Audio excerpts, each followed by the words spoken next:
sometimes with some of our favorite teams, it gets to a point where some criticisms for certain players can start making that player a little bit underrated. And I'm going to tell you on today's episode why Braxton Jones is starting to become a little bit underrated by Chicago Bears fans. We're also going to look at where the Bears' offensive weapons rank by ESPN, which really shows that the Bears' offense has a lot of eyes on it. And then lastly, we're going to look at some of the veterans that the Bears could look to add during training camp. All that and more right after this. You are now tuned in to Chicago Bears Central, your number one place for all Chicago Bears news and content.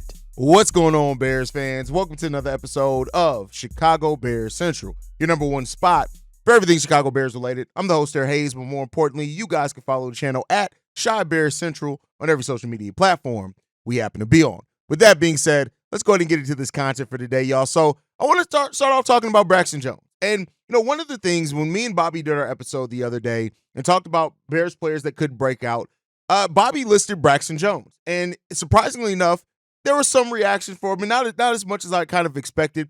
But Braxton Jones has been very criticized over the course of this offseason. And not to say that the Bears may not look at that as well, but it's almost as if people try to paint Braxton Jones as if he's terrible. And he's not. And Braxton Jones, I think, is a perfect example of why expectations kind of change over time, right? When you look at Braxton Jones, he came in as a fifth-round pick from a small school, and he came in and performed extremely well his rookie year. And while he did not miss a single snap his rookie season, a lot of Bears fans thought that, hey, we could have us one here at that tackle position for it. Now, when you look at it, he had some issues. When you look at how 2023 started off, penalty problems, things like that, he got hurt. And some of the things that he did not necessarily develop from his game that he had his rookie year, some of those holes, is that then it started becoming kind of loud and more glaring, and more criticism kind of started being thrown towards Braxton Jones' way, rightfully so, right? The way that Braxton Jones handles the bull rush, how he's kind of in a lot of ways the same player that he was when the Bears initially drafted him. They're all reasons for legitimate criticism towards Braxton Jones. And while the Bears did bring in Kieran Amagaje, who I think could push Braxton Jones or anybody else eventually for a starting position, it's left people to kind of focus in on Braxton as kind of more of the problem than what he is. Now, make no mistake about it. He has to improve. In no way is this segment meant to say that, hey, guys, chill on Braxton. Braxton is good. Braxton is perfect. We got one in Braxton. No, Braxton still has to earn his starting position for sure. But I think that the way that the ebbs and flows of expectations have gone for Braxton Jones are really glaring, and you can see them. And so, Braxton is a player that has promise, and he is a player that has flashed a lot of that. And the PFF grade, things like that, don't grade him out as one of the more terrible tackles in the NFL at all. It does paint him as somebody who does need to step up, that he does need to grow some. He has things that he needs to work on. But as a former fifth-round pick, this is what I've come to realize myself when it comes to Braxton, is that even if Braxton Jones ends up not being a starter, if you get a fifth-round pick, Braxton Jones could be a damn good depth piece for you, and maybe even a little bit more than that, right? So, if Kieran Amagaje or the Bears end up going in any other direction and he ends up getting passed up as a starter, it's not really an indictment on Braxton overall. He was a fifth-round pick that came in, 25 years old, 310 pounds. This dude is a tank. And I hate that we do so much criticism. I've done it myself. I've had episodes in talking about Braxton. And, when you really look at it and remove kind of the expectations, right? You come in initially as a fifth-round pick, as a rookie, you earn a starting role, you don't miss a snap, and people kind of look at that different. Then you come into your second season as another starter, and that draft position, we forget that. And rightfully so. You shouldn't keep, 4 or 5 years into your NFL career, we shouldn't be talking about, well, he was a second-round pick, he was a fifth-round pick. It's what you've shown us up until then. But to act like Braxton Jones has not shown anything as of yet in his career is just a too far left criticism of a player that is a solid tackle in this NFL. And, some of the things that have hampered the Chicago Bears offensive line, yes, Braxton's handling of the bull rush is one of those, but center play has been more glaring. Nate Davis' inability to stay healthy and stay on the field has been more glaring. Hell, even Tevin Jenkins' inability, even though Braxton had his own injury concerns as well. If Braxton Jones can shore up the penalties, and that's a big thing in that direction, it goes towards Braxton being much more of what we need from him more consistently.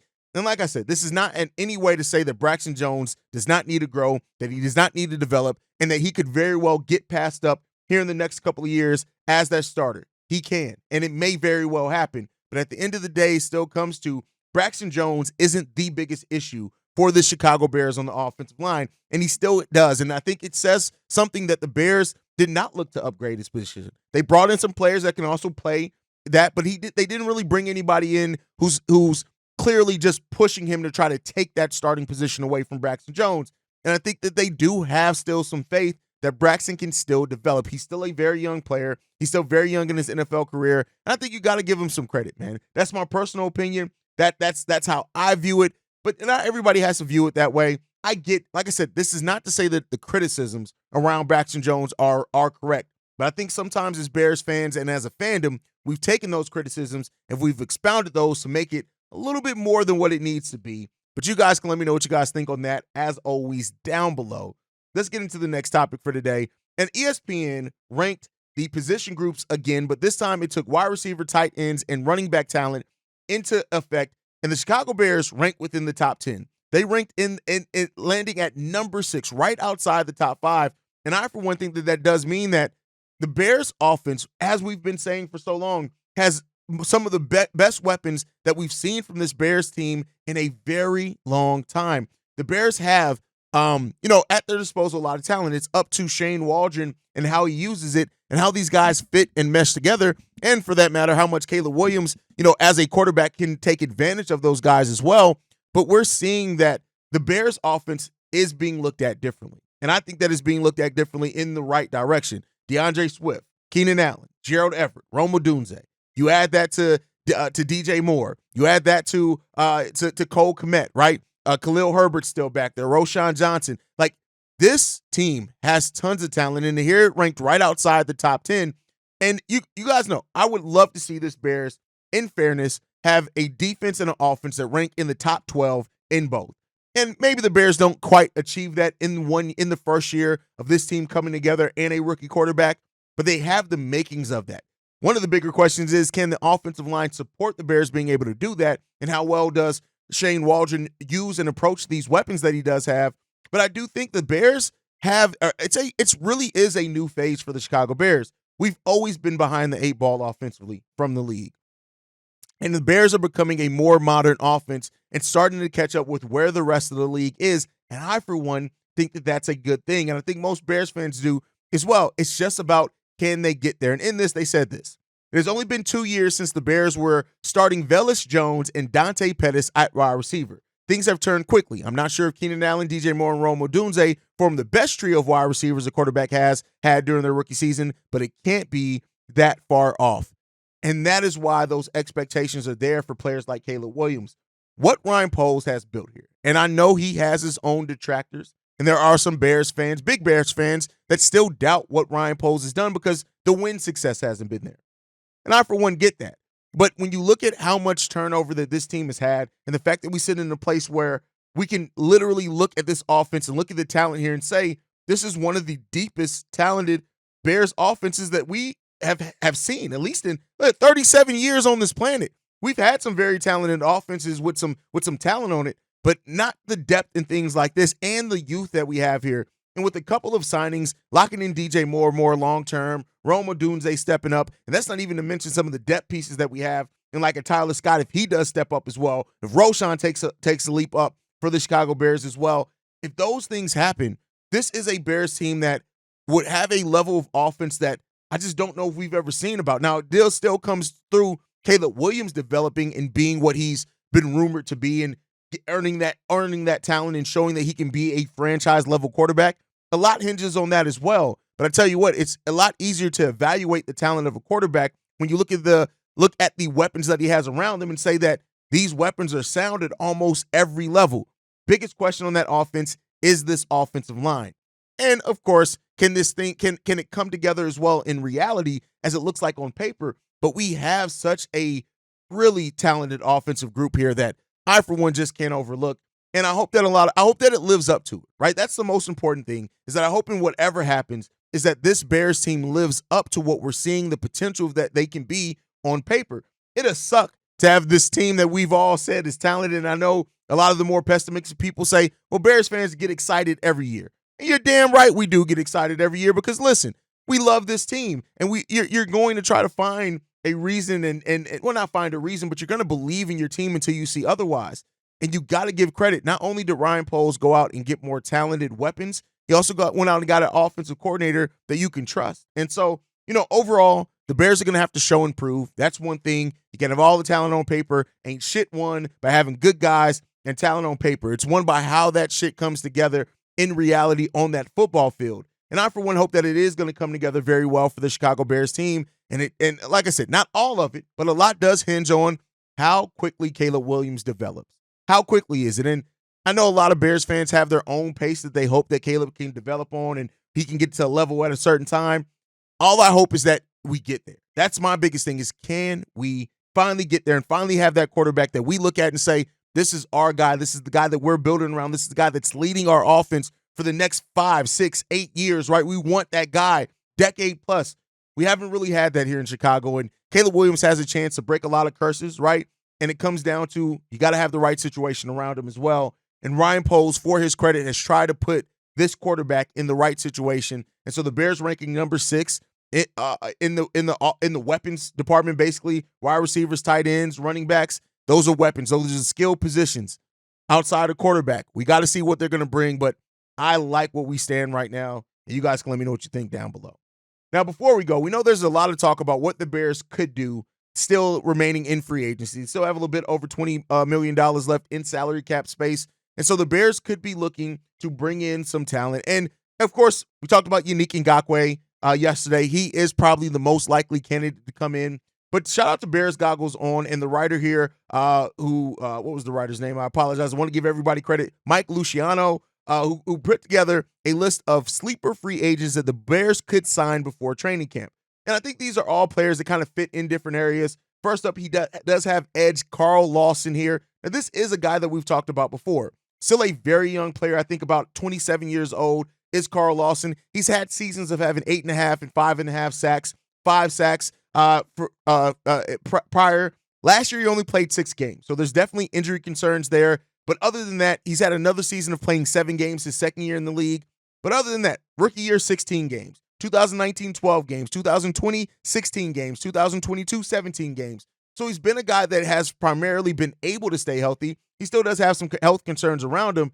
The thing that I would look at it is this. If you bring in Carl Lawson and that's the route that they go instead of like a Yannick Ngakoue, to me that would signify that this Bears coaching staff actually probably feels pretty confident in what DeMarcus Walker, Austin Booker, and the other edges can bring. But they may want a veteran down there who still has some upside as well if he can stay healthy. And so we'll see that. Like, so, we'll see. There's some questions on that if he can stay healthy, but he's a very productive edge when he's able to stay healthy. So can he stay healthy there? Could that be a signing by the Chicago Bears? Yeah, there's a possibility there.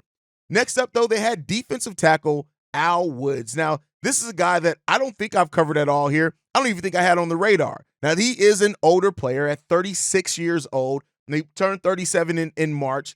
So the question is he enough there? And it seems like the Bears, to me, in looking at this list, the Bears seem pretty set at the defensive tackle position. They got Billings, they got Javon Dexter, who are trying to show what they can bring. They got Zach Pickens there as well, right? And then they got Keith Randolph there. Keith Randolph. Zach Randolph's a basketball player. They got Keith Randolph there. And it seems like the Bears are pretty content at what they have. They also have some other veterans there on that defensive line. But if they do look to bring in Al Woods, what would they be getting? Well, they'll be getting a solid enough defensive tackle.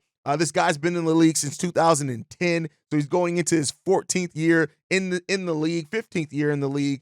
And, this is like bringing in somebody again who you kind of have as a body of practice player, things like that. He's a former 4th-round pick, but this far into his career, that doesn't matter. Last year, he played for the Jets. He only played 6 games for them in that he had 4 total tackles, 1 sack in that time. So you look at that as what as well. This is a weird name on this list, but again, he's somebody who can come in, be a very specific role player for them, and we'll see. As a veteran, you could do a lot worse than veterans. Next in, they have safety Jaron Kearse here. Now, this is a guy who can play in that defensive backfield, but this is the position group that I'm kind of the most confident in myself, and I don't know if the Bears are looking really to do anything in that secondary with the young secondary and the dynamic they're trying to bring here. But Jaron Kearse is a player that's still young enough, been in the league since 2016. He played last year in Dallas. Last 3 years he played in Dallas, but last year he played there 16 games played, 72 total tackles in that time, 1.5 sacks as well, and 1 interception. So, in that he also had 4 passes deflected as well. So take that for what you will. This would be more of a depth piece as well that the Bears could look to bring in, a training camp body, things like that. He's cheaper than Eddie Jackson. So you see there, still there's been some talk about Eddie Jackson maybe being there when it comes down to it. But this is a guy who's still effective in being a coverage guy in the NFL. And again, another depth piece that I don't necessarily know if the Bears are looking for, but is a guy that they could look towards. And then last on this list, they had somebody that I've covered extremely extensively. And this is somebody that I don't give a damn. I would absolutely love if the Bears went ahead and signed Connor Williams. Now, we know he had a serious ACL injury at the end of the 2023 season. It's reported that he will be healthy by the start of the season, maybe not by training camp, but by the start of the season. This is a guy who, if he was healthy, he would have been one of the most coveted free agents in the league this last offseason. And I don't just mean for offensive linemen. I mean one of the most coveted players in free agency had he been healthy. And so could the Bears offer him something to come in on a 1-year type not prove it deal, but a 1-year deal, get healthy, bring some much needed depth and starting ability that the Chicago Bears have? If he's healthy, he would be the starting center. He can also play at guard if you need him to do that. So it would add to what the Bears have done this offseason as far as adding dynamic players on that offensive line that can play multiple positions. So that's something to look at as well. But let me know what you guys think on that. Any other veterans that you think the Bears could take a look at to add before the start of the season? Let me know that down below. But with that said, we got one voicemail that I want to play today. This one's from Darius. What's going on, guys? Darius from Dallas here. I just wanted to comment one more last time on the fucking biggest, fattest thief in Chicago, Nate Davis, just stealing that money for no fucking reason. I just wonder, just from a GM's perspective, because I know there's both two sides to this thing. At what point, because I know at GM you have to have a fine balance between making sure that you don't waste money. So I get that, not wanting to admit that this contract is a bad one. I mean, that's $10 million a year.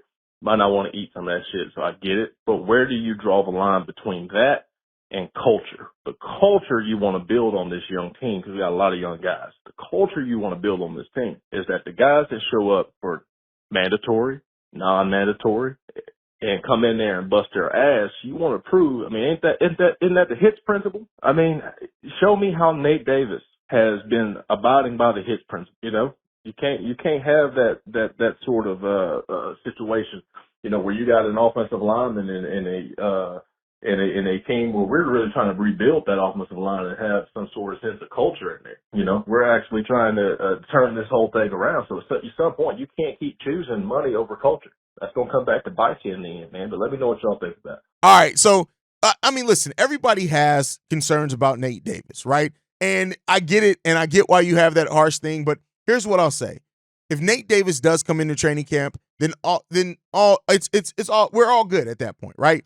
Now, if he comes into training camp and healthy and plays well, right? Now, if we get to the start of training camp and yet again we're seeing a Nate Davis that is not prepared, not ready to go, I get what you're saying there, especially as far as building culture, things like that. It's $10 million that there for Nate Davis that you gave him in guaranteed money. That's why he's not really at a place of being able to be cut. I get what you're saying in choosing money over culture, but again, you can't put yourself. One thing that Ryan Poles has done, because you got to think about that going forward, is not having a bunch of dead cap space, and that's what he had to clear. He had to clear some of that. A lot of that dead money is what Ryan Poles inherited, and he had to clear that. So I get it. And the fact of the matter is this: yes, as somebody who's paid to play a game that is a luxury to be able to play. That, like, you earn the right to be in the NFL, but make no mistake about it. The ability to have that, to play a game and to get paid millions of dollars, that is something that, a very small portion of humans are going to be able to do that. And you would love for that to not hear during that players that just don't have it or aren't there mentally or all that type of stuff. You would love to not have to worry about that for players that are paid well to come in and play a game. Now, here's what I'll say with that as well, though. Nate Davis, I get it. While the criticisms are there, I won't defend it. While you had the thing that started off with his personal issue, losing his mother, I feel for him there. You got to be able to go. And hearing things like, hey, Nate Davis may just not like to practice, that sucks. Like, to hear that as a fan of a team, that sucks. And so hopefully a lot of that goes away. I'll tell you what, if Nate Davis comes into training camp, he plays well in training camp, he plays well in the preseason, and at the start of the season, we got Nate Davis out there healthy, a lot of this talk will go away, and rightfully so, because he's proven it on the football field. We brought him in here for a reason, because Nate Davis is a good offensive lineman. He just has to get whatever's going on and focus on this, and hopefully he can. And I hope for one that this is something that we're not talking about after week 1, week 2, that Nate Davis is just there performing, and hopefully this offensive line is performing much better as well. At least that's my hope. You guys can let me know what you think on that down below.